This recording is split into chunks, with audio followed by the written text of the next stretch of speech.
자, 당신의 보다 나은 내일을 위해 오늘 당신의 투자를 반올림하세요. 투자 반올림의 이수진입니다. 윤석열 정부의 부동산 정책 6번째 시간입니다. 오늘은 오피스텔과 빌라, 다세대, 주택수 합산배제 얘기를 해보도록 하겠습니다. 자, 이번 영상부터 보신 분들을 위해 소개드리면 진행을 도와주시는 분은 수익형 부동산 컨설턴트 박수현 팀장님입니다. 자세한 얘기를 나눠보기에 앞서 아직 구독 안 하신 분은 구독 먼저 부탁드립니다. 자, 박 팀장님, 새 정부에서는 임대 물량 확보와 주거 안정화를 위해서 빌라, 다세대, 오피스텔을 양도세 부과시 계산되는 주택수에서 제외하는 방안을 추진 중이라고 하죠. 네, 그렇습니다. 수익형 부동산을 다루는 우리 입장에서는 무엇보다 좋은 소식이 아니라 할 수 없겠는데요. 자, 21년 상반기까지만 하더라도 아파트 가격이 급등하면서 오피스텔이 아파트의 대체제로 큰 인기를 얻었었거든요. 아파트보다 가격 상승률도 2배 이상 나오고 청약만 하면 완판에 평균 청약 경쟁률 1398대 1까지 나왔죠. 와우. 그러다 보니까 거래량도 급증해서 통계 집계 이후 최대치를 기록하기도 했습니다. 자, 그런데 주택수 합산 발표가 나면서 시장이 혼란스러워졌죠. 자, 먼저 관련 내용을 살펴볼까요? 네, 대통령직 인수위에서는 안정적인 전월세 물량 확보를 위해 소형 면적의 빌라, 다세대, 오피스텔을 주택수 합산해서 빼는 것을 검토 중인데요. 다세대나 빌라는 전용 59제곱미터 이하, 전용률이 낮은 오피스텔은 84제곱미터까지를 주택수 합산해서 빼주고 양도세 중과와 종부세 합산 배제를 통해서 안정적으로 임대주택 공급을 확대하고 민간 임대 사업자를 활성화하겠다는 거죠. 이 양도세 중과 배제하고 종부세 합산 배제라는 거는 상당한 유인책이거든요. 네. 지금 주택이 2개 있으면은 뭐 어쨌든 가액을 따지지 않고 종부세 6억 기준으로 6억 이상이면 종부세를 물거든요. 네. 빌라하고 다세대 전용 59제곱미터면은 발코니하고 테라스 같은 서비스 면적 있으니까 실사유 면적 방 3개짜리 25평대 나오거든요. 그렇죠. 오피스텔 같은 경우는 발코니나 테라스 설치가 안 되니까 전용률이 낮다고 하는 건데 84제곱미터면 아파트 25평과 평면이 동일하죠? 네, 그렇습니다.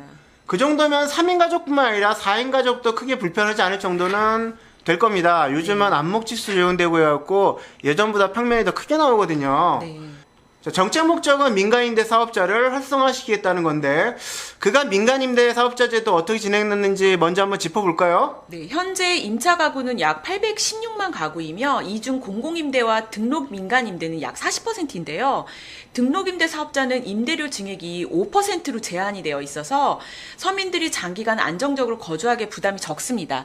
문제는 나머지 60%의 미등록 임대 가구는 그런 제한이 없어서 전월세 시장의 불안을 초래하고 있어요. 문재인 정부는 2017년 임대사업자 등록을 활성화하기 위해 임대사업자 등록 시 종부세 합산 배제, 양도세 중과세 배제 등 세제 혜택을 제공하기로 하고 임대사업자 등록을 활성화시켰죠. 저도 기억나네요. 그때 너도 나도 많이 등록했죠. 저도 할까 생각을 했었거든요. 네. 뭐 특별히 임대할 집도 없으면서도 이거 해놔야 되는 거 아니야? 이런 생각을 했었어요. 그러면 이게 예전 제도가 다시 부활되는 거로 보는 게 맞겠죠? 네. 그런데 집값이 다시 상승을 하면서 투기를 조장한다는 이유로 각종 혜택이 하나씩 축소가 되다가 2020년에는 아파트는 임대사업자 등록 자체가 폐지가 되었고 양도세 혜택과 종부세 합산 배제 등 거의 모든 세제 혜택이 사라지고 8년 의무 임대 기간도 10년으로 단일화되었어요.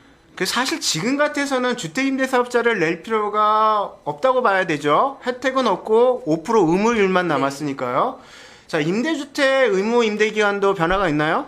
네, 현재 얘기되고 있는 바로 4년 단기 임대사업자는 부활할 걸로 보이고요. 아파트는 여전히 주택임대사업자 등록에서 배제될 것으로 예상을 합니다. 이게 4년 단기 임대 같은 경우는 사실 매도를 목적으로 하시는 분 같은 경우는 4년 단기 임대를 많이 해요. 네. 그리고 좀 장기 보유하면서 임대 소득을 보시려는 분은 뭐 이전에는 8년, 지금 같은 10년을 유지하는 경우가 많죠. 네. 주택가격 안정을 생각한다면은 아파트가 빠지는 건 맞는 것 같아요. 아파트가 포함되면은 갭투자 통해 갖고 투기 수요가 다시 몰릴 수가 있거든요. 네.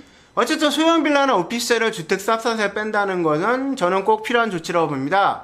임대 목적으로 5평에서 10평짜리 빌라 한 동 지으면은 20개 정도 들어가거든요. 네. 그거 하나 있다고 집이 20채가 된다는 게 말이 안 돼요. 네. 그런데 그건 팔려고 내놔도 누가 사지도 않아요. 네, 근데 그렇죠. 수도권에는 그런 데 많거든요. 네. 사실 서울에도 많고. 네. 그럼 이걸 갖다가 다주택자라고 1년 월세보다 많은 종부세를 때린다는 거는 좀 문제가 좀 큽니다. 자, 박진영님도 아시겠지만 오피스텔이 예전에는 임대 목적으로 5평, 6평대 원룸이 대세였었거든요. 네, 그렇죠. 20년 상반기까지만 하더라도 분양되는 오피스텔 70% 이상이 원룸이었어요. 나머지는 7평에서 10평대 1점룸이 대부분이고 투룸은 사실상 공급이 별로 없었죠. 맞아요. 근데 주택 규제가 강화되면서 최근 몇 년 사이 원룸 공급은 거의 없었던 것 같아요. 아파트 대체가 가능한 투룸이나 쓰리룸 공급이 많았죠. 근데 40%를 돌파한 1인 세대에게 필요한 거는 보다 저렴한 원룸이거든요. 네. 물론 박 팀장님도 잘 아시겠지만 저는 오피스텔을 임대 물건이 아닌 새로운 주거 대화로 보는 사람이에요. 그렇기 때문에 투룸의 가치를 높게 보는 사람이기는 하고요. 그리고 또 보면은 제 생각에는 어떻게 보면 지금 이 주택 규제가 완화되는 시점이라면은 지금 투룸을 빨리 사야 돼요.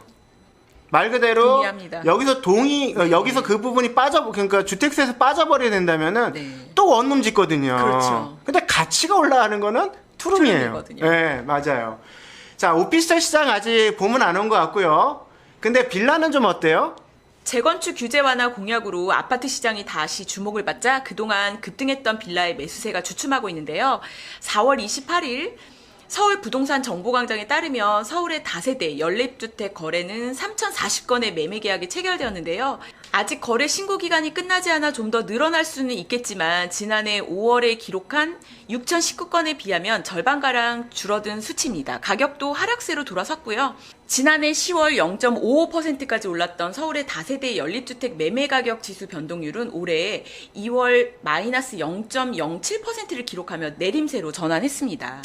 네, 그렇군요. 이게 사실 뭐 0.5, 마이너스 0.07하니까 느껴지지 않겠지만은 사실 이거 굉장한 수치거든요. 네. 굉장한 수치고 제가 빌라 가격 물어본 이유는 빌라하고 다세대가 주택 쌉싼 배제에 빠진다고 하니까 빌라 사라는 부동산 유튜버들이 많아요. 근데 데이터 분석은 부족해요. 그냥 빌라 지금 사야지 돈을 법니다. 지금이 기회입니다. 이렇게 얘기하시거든요. 사실 대부분 부동산 유튜버들 얘기하는 거 보면 아파트 얘기를 많이 하고 그 다음에 빌라 얘기를 해요. 그리고 오피스텔에 대해서는 잘 몰라요. 네.